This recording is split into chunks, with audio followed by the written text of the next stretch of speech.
Okay, so we're going to try Fallout Tactics, which came out. Let's see, when did Fallout Tactics come out? 2001. So this is a 24-year-old game. It runs in 800 by 600 resolution.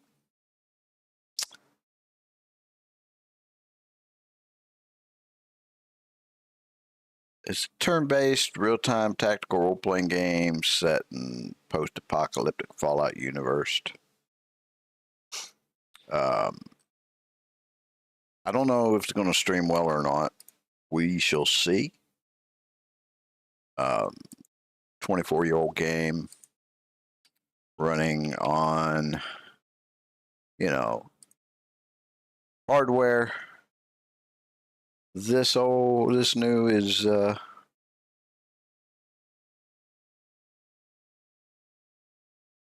to be kind of tricky, but we shall see. I'm going to try to run it straight from GOG, Good Old Games, and we shall see. I don't have high hopes, but GOG is usually pretty good about making older games work on modern systems. One reason I tend to like to buy games from them, because they are called good old games for a reason.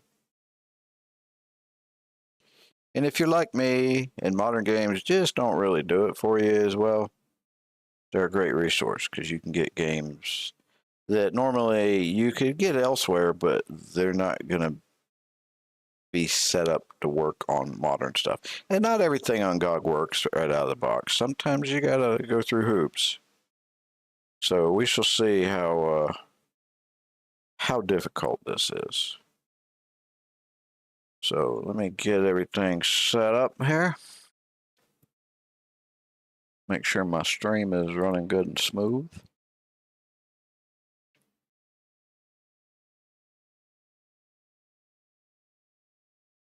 This is. Okay, there's the link. Go ahead and share it.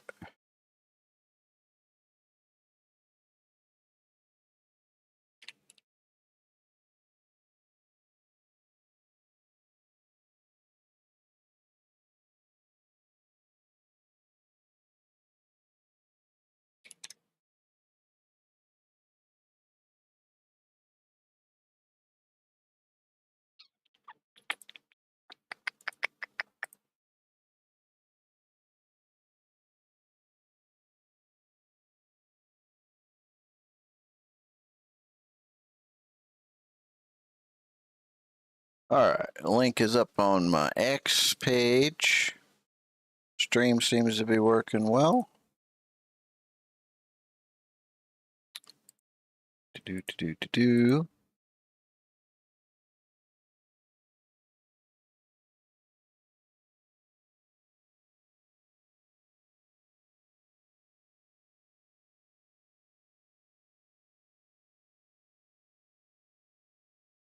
All right, so I've got it installed.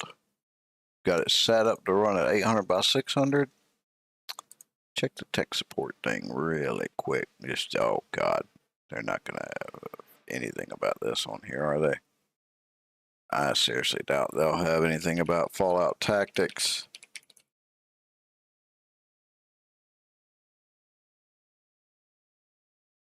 Oh God, I'm so sick of. Okay.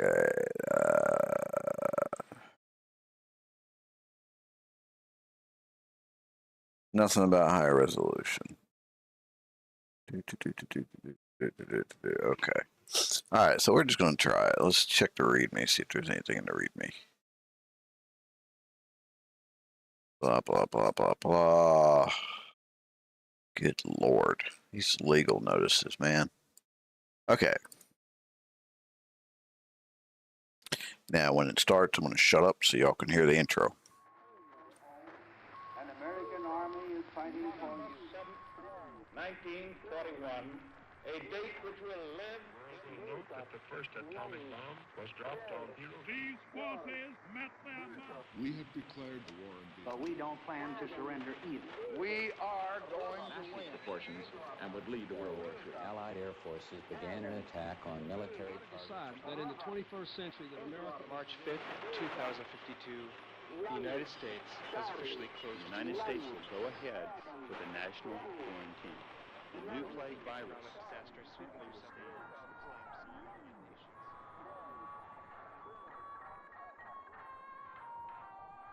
By the way, I've never played Fallout Tactics.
Right here, pull over.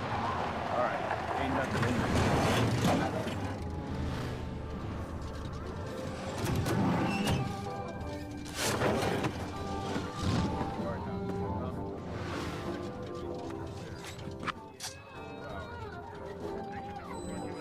Sounds like the Brotherhood of Steel there.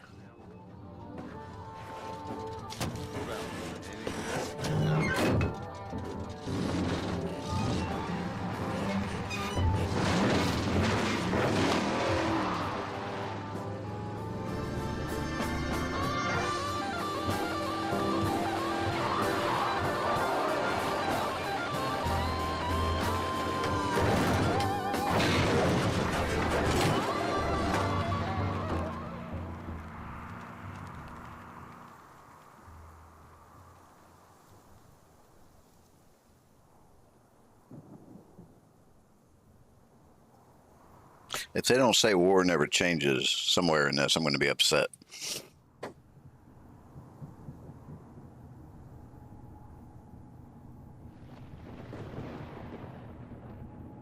Huh, looks like modern day Chicago.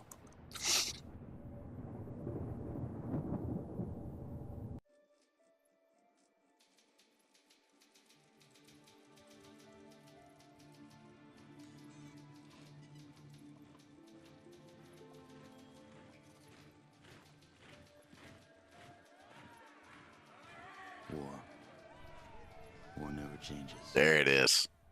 It was the inevitable result of the path humanity had chosen. Everyone who entered into the conflict expected victory. Everyone was optimistic. But as the hostilities escalated, optimism faded, and society began to collapse. The great vaults were built to house the wealthy, the powerful, the influential, and those deemed necessary to their survival. Inside, resources and technology were stockpiled, a final defense against the coming Holocaust. With the past behind them and the present destroyed, they looked to the future. The sturdy Vault Zero was to be the nucleus of the Vault network, housing the greatest leaders, artists, and scientists. The inhabitants of Vault Zero were to reunite the vaults and lead the people to a new life, a new world. But after the bombs, the world would be a harsh one. To ensure the creation of a post-nuclear utopia, the Vault dwellers would need help. Machinery was constructed to tame a land hardened by the ravages of war, then tempered by nuclear winter.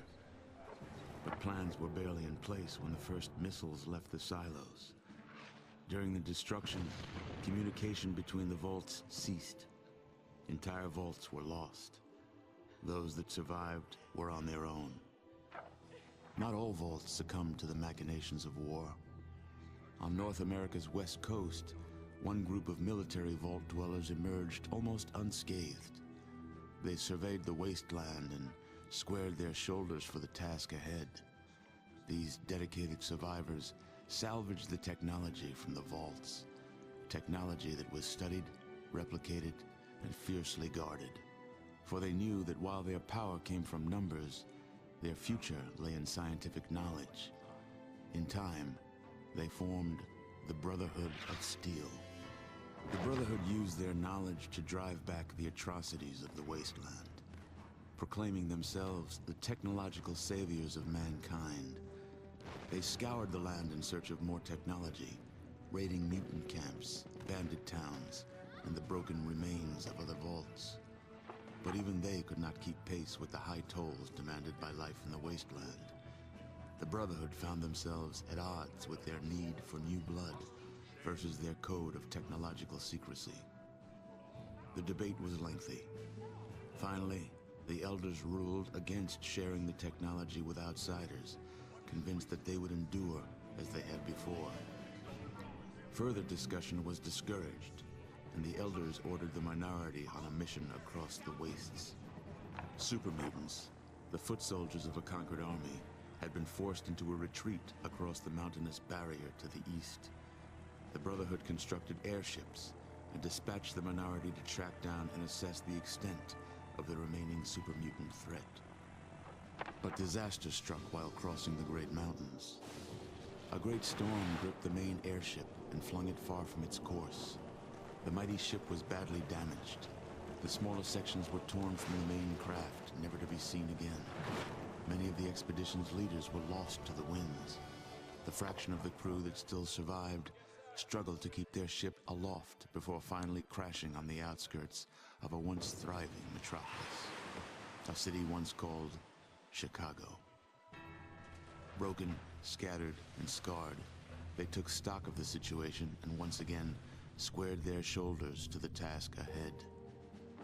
The Brotherhood had much to offer the surrounding villages. They traded advanced medicines in exchange for food and labor. They traded protection from bandits in exchange for new recruits.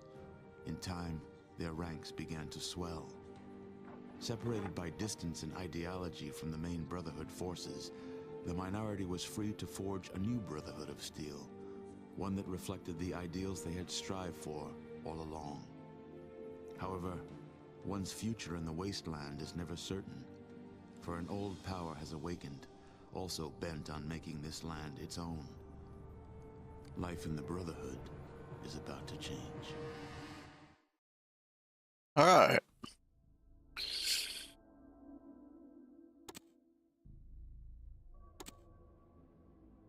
Recruit, attention! I am Paladin Ziskel. The Elders have ordered me to mold you lizard-chasing, hut-dwelling, moon-worshipping savages into Brotherhood of Steel initiates. You are going to learn the basics of combat, followed by inventory management and other skills. First, let's talk about this miracle of technology which you are currently using, called the Pip-Boy 2000 computer. You will receive all your mission briefs and debriefs through this device, and you can use it to review any information you receive during a mission. Pay careful attention, as you will be given a lot of very useful information. Now begin the mission by left-clicking on Start Mission. Let's get started, Recruit. During the mission, you can view your surroundings by using the cursor keys to scroll the viewing window. You can also use your mouse to scroll the window by holding it over the border of the desired direction. Center the game window on Rex by right-clicking on his control tab. Take a look around. You will only be able to see the enemy if there is a direct line of sight between them and at least one of your squad members. Rex is carrying a submachine gun, SMG, in his left hand. This is his currently selected weapon. If you don't have a weapon in your selected hand, then you can perform hand-to-hand attacks. It might not sound like much, but nothing ever feels as good as delivering a mailed fist to some unsuspecting raider's snot box. We're going to target the dummy nearest to Rex by moving the cursor over it. When we do this, the pointer changes to a targeting cursor. Now, click Done. Target the dummy, and left-click to fire at it.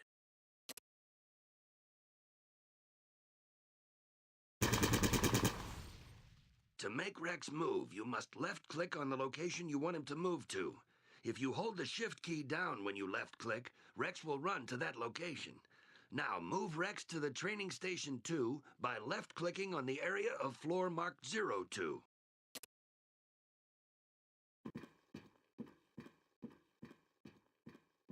Most weapons have more than one mode. For example, the SMG can be used in either single shot or burst mode. Click Done and right-click.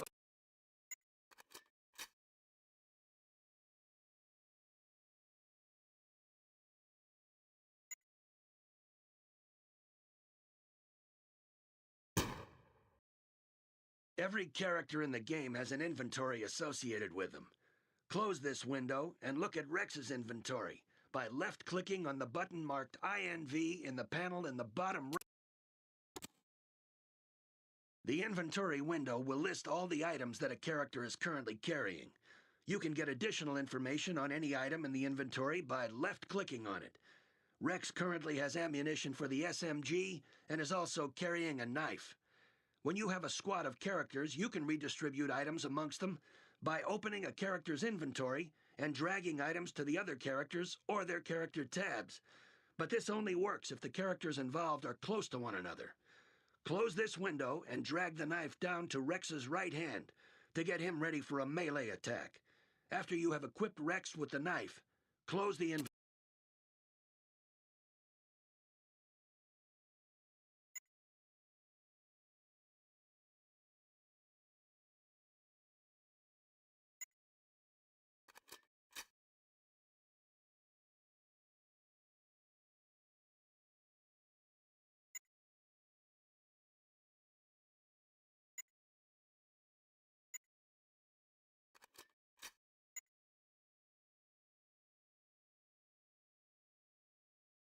Melee attacks are initialized in exactly the same way as ranged attacks.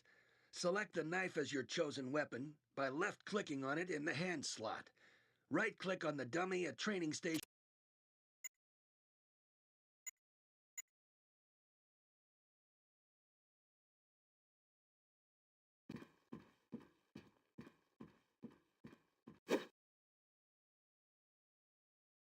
You can loot corpses to see if they contain any items of interest. Do not think of this as dishonorable. Your dead enemies have a wealth of items to aid the Brotherhood. Weapons, armor, ammo, money. It's all out there for the taking. Close this window and loot the body of the dummy you have just attacked by left-clicking on it.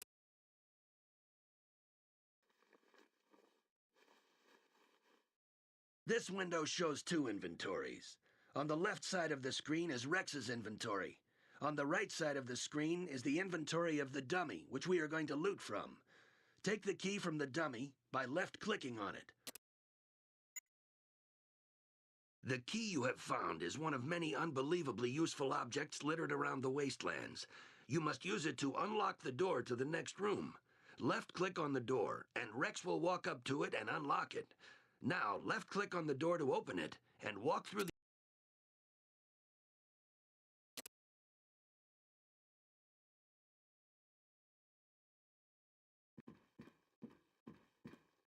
Wonder if they got anything.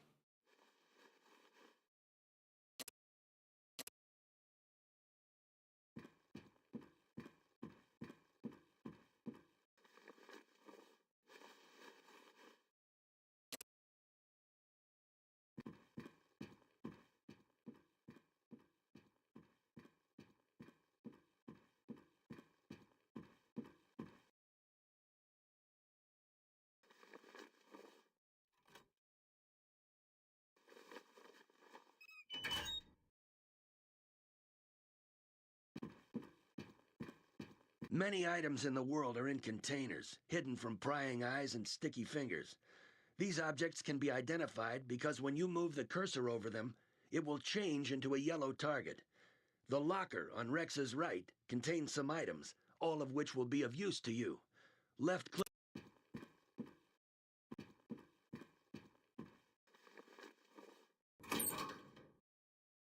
The container object menu is exactly the same as the looting menu. Take the grenades and the stim pack from the locker by left-clicking on the Take All button to save time. Remember that you can put objects into containers as well as take them out. The inventory window will remain open, so close it when you're finished.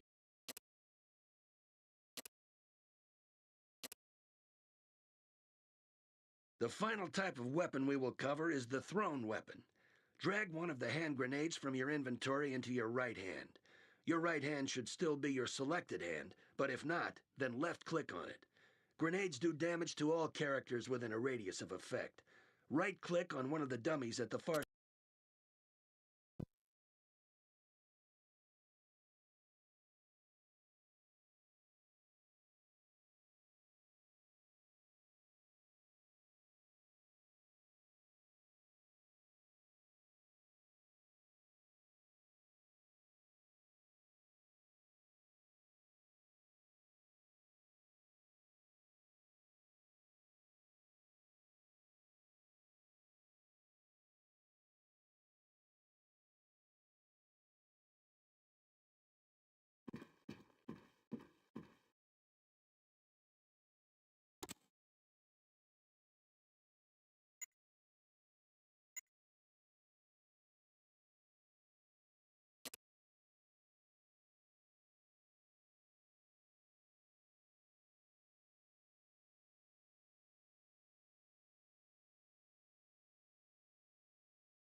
Okay, I'm back.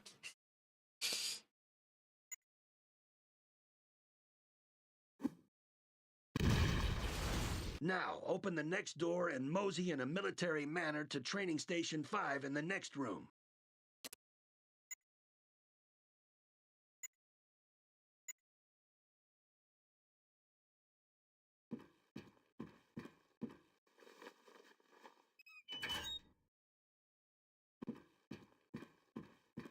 Your characters have 3 sentry modes that can be set.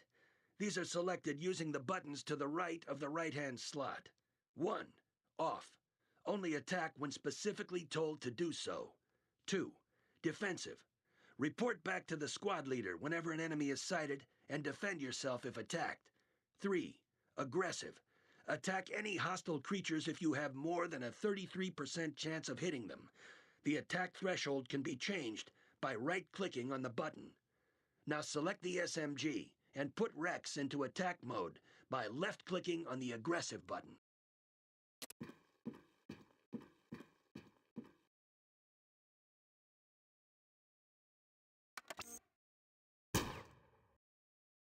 Your characters will have a choice of 3 stances. These are selected by using the buttons to the right of the sentry mode controls. 1.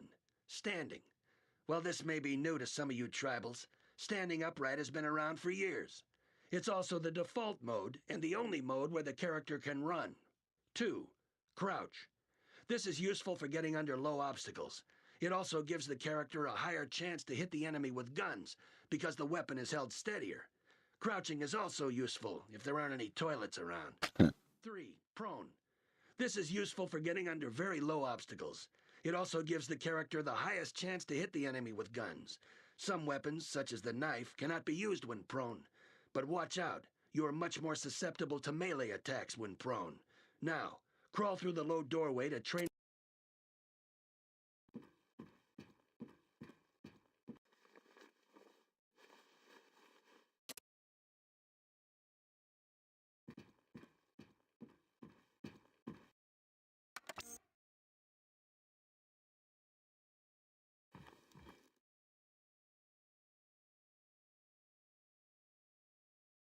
This lesson will introduce some of the skills that will be useful to you in the Wastelands. The next door is locked, and you do not have the key to open it. However, you can pick the lock. Picking a lock is kind of like picking your nose. If you're successful, you're going to end up with some kind of reward. Walk up to the door and open the Skilldex menu by right-clicking on the SKL button in the bottom right of the screen. In this menu, you will see a lockpick button. Left-click on the lockpick button to select it, and move the cursor over the door and left-click. Your character should attempt to pick the lock. Like all skills, there's always a chance that you will fail. If you do, then repeat the operation until the door is unlocked. Once the door is unlocked, open it and walk through to Training Station 7.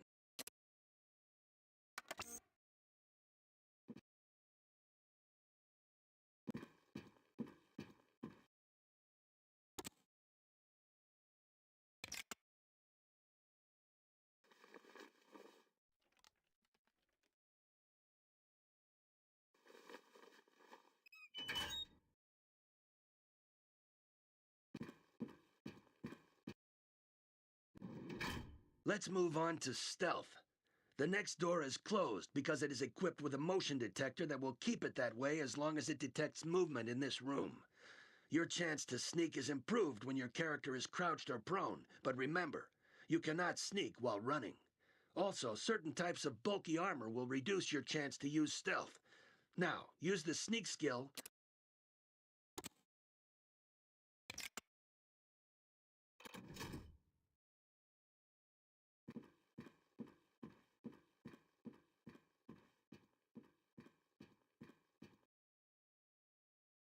The green bar on your character's tab indicates how healthy your character currently is.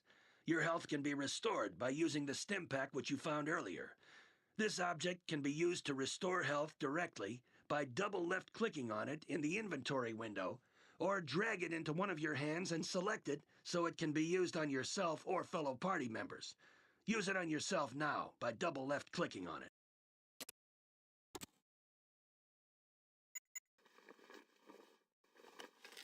All of the statistics which govern your character abilities can be viewed through the character window. This window is opened by left. The character window contains explanatory text for all of the statistics. This is accessed by left-clicking on the statistic in question. During the game, your character will receive extra skill points. These should be used to boost selected skills which you wish your character to specialize in. You will see that you currently have 20 spare skill points to spend. Use them to...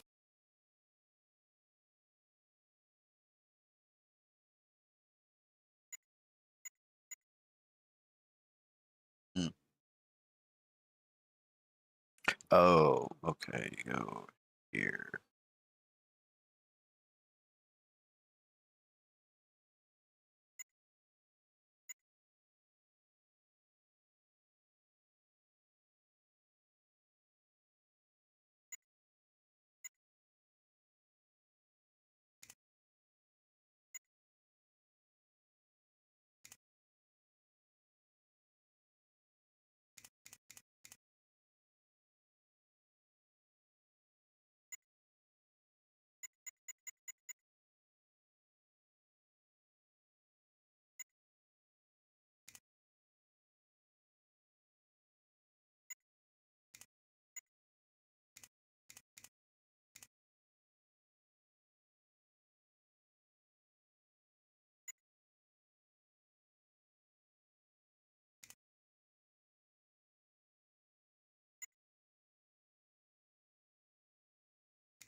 Finally, when you meet non-hostile characters, you can choose to talk to them. Some of these folks have valuable information regarding your mission. However, some of these civilian pukes have less information than your average pile of steaming mutant feces. The Brotherhood scribe in the room happens to fall in category number 1. Talk to him now by left-clicking on him.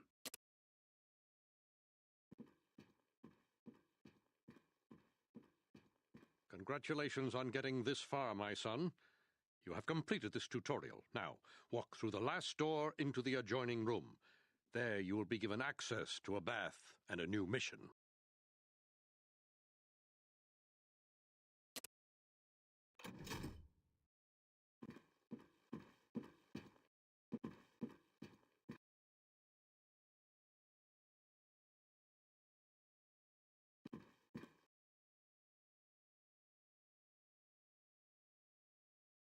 In this tutorial, we demonstrate how to set up an ambush and draw out the enemy using a decoy. This strategy is particularly effective against less intelligent enemies, such as the dog you will encounter here. As with most encounters, this mission can be completed in a number of different ways. Click on Start Mission to view a recorded movie showing how to execute this combat maneuver. Start by selecting Strom and moving him into a position where he can carry out the ambush. He is armed with a submachine gun, which is an ideal short-range weapon for dispatching opponents. To get increased benefit, we will put him into a crouched stance and select the aggressive sentry mode.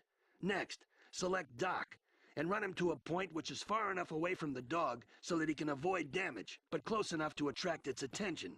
Now run away, Doc. Notice how effective the SMG is at close range. Now that you've seen an example of how a professional soldier would approach the problem, let's see how well you do.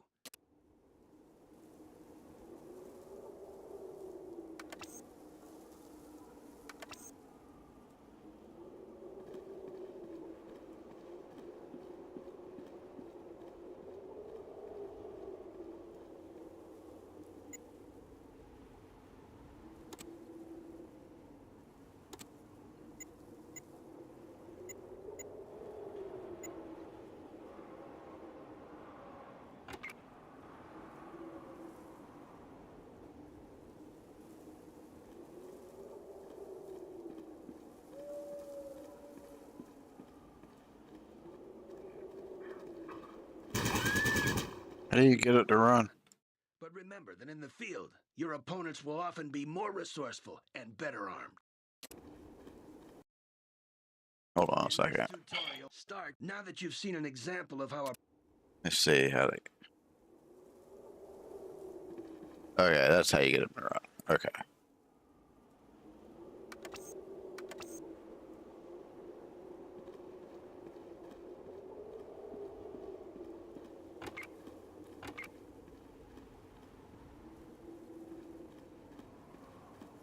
Hold down Shift. Well done. But in this tutorial, you will learn about the benefits of the sneak skill and melee weapons. We will move the character with the highest sneak skill up to a point behind one of the raiders. Meanwhile, we will move the character with the SMG into a position suitable for taking out the raider's partner. Click on Start Mission. Start by setting Ghost to Sneak Mode, Aggressive Mode, and Crouched.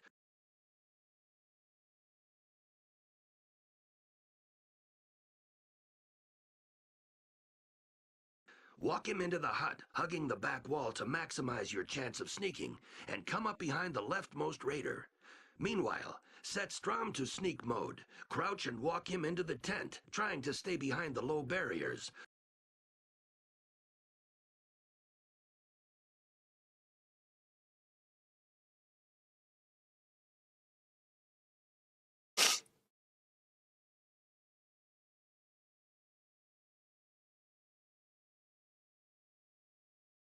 Reselect Ghost and attack the raider with the knife.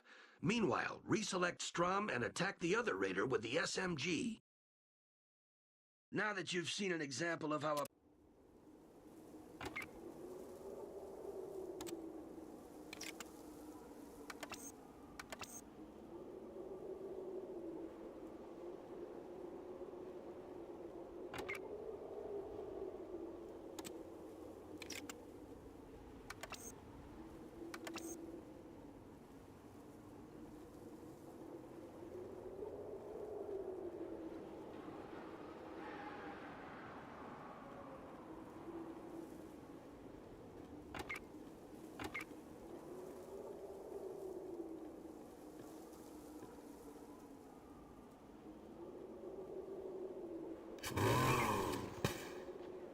Ah, shit.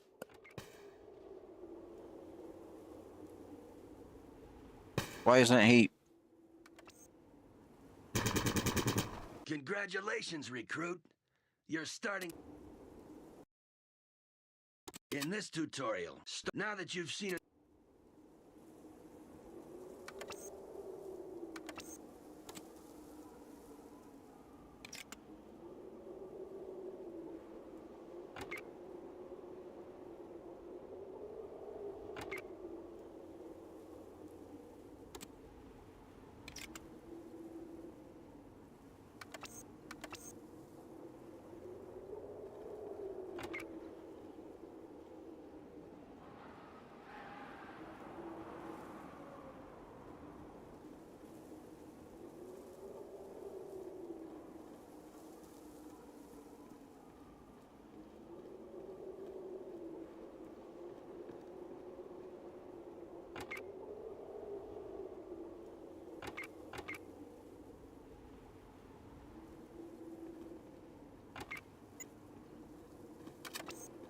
Ah, what happened? Congratulations, recruit. That was weird. Oh well, it worked either way. In this, the final tutorial, you are faced with the problem of taking out an enemy who is entrenched in a well-defended position. You'll see how to use height to gain an advantage over the enemy. You'll also learn how to use area effect weapons in a relatively safe manner. Dismissed. Start by selecting both characters and put them into the prone position and sneak mode.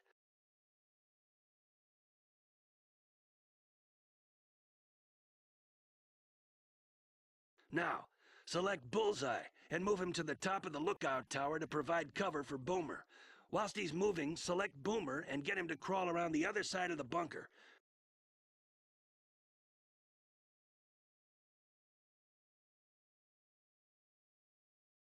Once he reaches the top of the stairs, switch Bullseye into aggressive mode to provide cover for Boomer. And use Boomer to throw grenades into the bunker. Whoa! See that mess, recruit?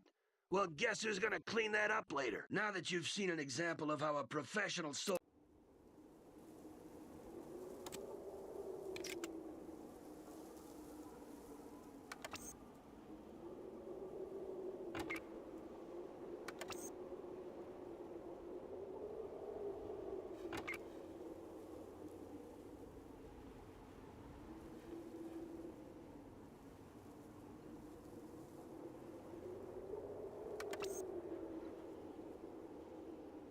Whoa, whoa, whoa, whoa, whoa.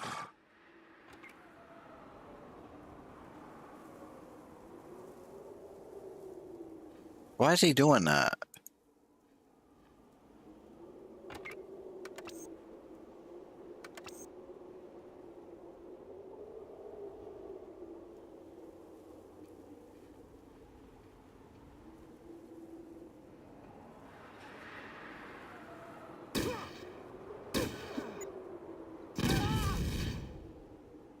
Well done, recruit.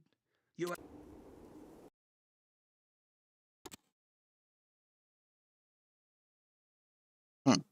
Custom campaign. Wait, you can make your own. You can make your own missions. Wow. Okay, I'm gonna end that for now that we did the tutorial. Next time we'll play the actual game. That is pretty good. Stay tuned for part 2. Mo out.